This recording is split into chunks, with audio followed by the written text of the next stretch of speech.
भारत जोड़ो न्याय यात्रा, जी। क्या ये यात्रा सही है या फ्लॉप?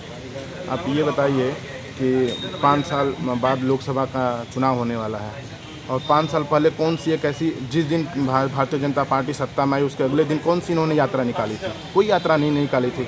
आज भारत जोड़ो नया यात्रा निकाल रहे हैं, चुनाव के बिल्कुल नज़दीक आके भारत जोड़ो नया यात्रा निकाल रहे हैं। अगर यही नया यात्रा उनको निकालनी थी या लोगों से इतनी सिंपैथी थी तो आज से 5 साल पहले ये काम किए होते।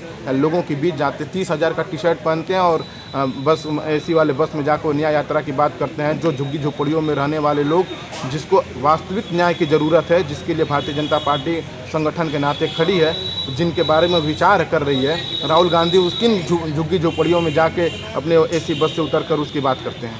क्या गलत है यात्रा कर रहे हैं वो? सभी पार्टियां, सभी अपनी विरोधी पार्टियां, सत्ता पक्ष की पार्टियां, सब चुनाव के पहले अपनी भूमिकाएं निकलती हैं, लेकिन ऐसे में राहुल गांधी का इस यात्रा निकालना क्या गलत है? यात्रा उनका करना गलत नहीं है। यात्रा के पीछे उनकी क्या उद्देश्य या उनकी क्या नीति है, ये तय करती है कि यात्रा करने का औचित्य क्या है। अगर मैं यात्रा निस्वार्थ भाव से बहुत पहले अगर मैं करता, लोगों की आवाज़ उठाता, जैसे लोकतंत्र का चौथा स्तंभ पत्रकारिता मानी जाती है, अगले ही दिन कोई भी पार्टी का कार्यकर्ता या किसी भी दल का कार्यकर्ता अगर वो गलत काम करता है तो उसके पीछे आवाज़ उठाई जाती है। अगर आप विपक्ष में बने रहना चाहते हैं, विपक्ष में हैं आप, तो आपकी पहला नैतिक धर्म बनता है कि वो पहले दिन से ही पार्टी के खिलाफ आवाज़ उठाए। लेकिन वो पीछे 4 साल कहीं बिताते हैं, किसी देश में बिताते हैं, किन्हीं लोगों के बीच बिताते हैं, लेकिन जब चुनावी समीकरण आता है तो 1 साल में अपना चुनावी हथकंडा तय करने के लिए वो सब लोगों के बीच आना चाहते हैं, किसी न किसी यात्रा के माध्यम से।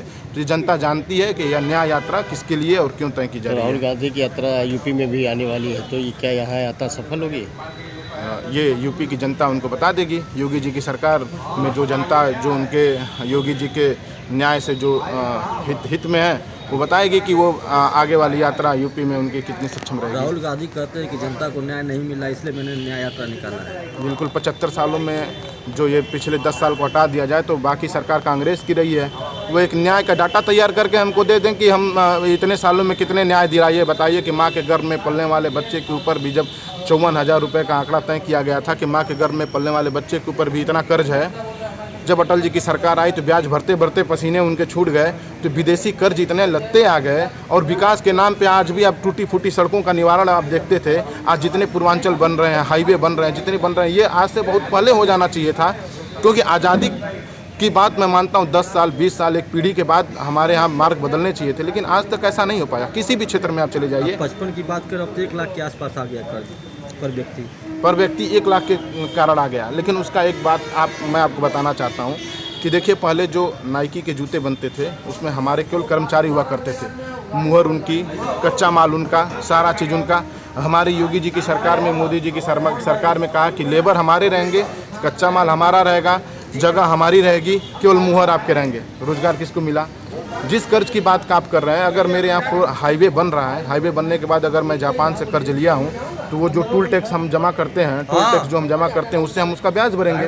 उसके पीछे हमारा एक मानक तय है कि हम उसका कर्ज चुकाएंगे कैसे। लेकिन जो पहले कर्ज लिया जाता था उसके पीछे कोई मानक नहीं था कि हम उसको चुकाएंगे कैसे। बस एक मानक था कि मेरे मुद्रा के मूल्य में अवमूल्यन होता था। कि मान लीजिए मैं विश्व बैंक से 100 रुपये का कर्ज लिया तो विश्व बैंक ये तय करता था कि आप अगर करेंसी के मामले में, यूएस के डॉलर के मामले में 60 रुपये आपका बराबर है, तो आप उससे घटा के आपको 80 रुपये करना पड़ेगा, 100 रुपये करना पड़ेगा, तब मैं आपको उधार दूंगा। इस पर उनका हस्ताक्षर होता था। तो लोकसभा 2024 क्या रहेगा, किसके नाम रहेगा?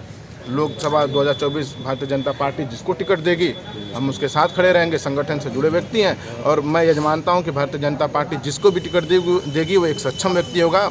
लोकसभा घोषी के जितने भी अब तक जितने भी आपके पिछले 5 सालों में कार्य नहीं दिखाई दिए हैं या जो भी विकास का रास्ता रुका हुआ है, वो निश्चित तौर पे अगले 5 सालों में अगर हमारी सरकार यहाँ बनती है घोषी में, तो हम उसको करके दिखाएंगे। तो इस बार मऊ की जनता सुधरेगी? बिल्कुल। देखिए, जनता जो मुखिया होता है वो बहुत मायने रखता है। सत्ता बदलना चाहते थे लोग, लोगों को बदलना चाहते थे, तो ये बसपा की सरकार यहाँ पे घोषी में आई, लेकिन 5 साल उनका जेल में बीता, अनैतिक कारणों से उनका जेल में बीता। तो भारतीय यहाँ की जनता भी चाहती है कि विकास दिखे, और विकास इसलिए दिखना चाहिए क्योंकि लोकसभा में भले ही सरकार किसी की भी हो, लेकिन यहाँ घोषी लोकसभा में कोई काम अब तक राष्ट्रीय स्तर पे कोई भी योजना यहाँ पे लागू नहीं हो पाई। बहुत से बेरोजगार यहाँ पे हैं जिनके अंदर वो रोजगार की क्षमता है, उनके अंदर वो काबिलियत है कि वो मऊ को विकसित भारत के विकसित देशों में अपनी पहचान, भारत के विकास में अपनी पहचान दे सकते हैं।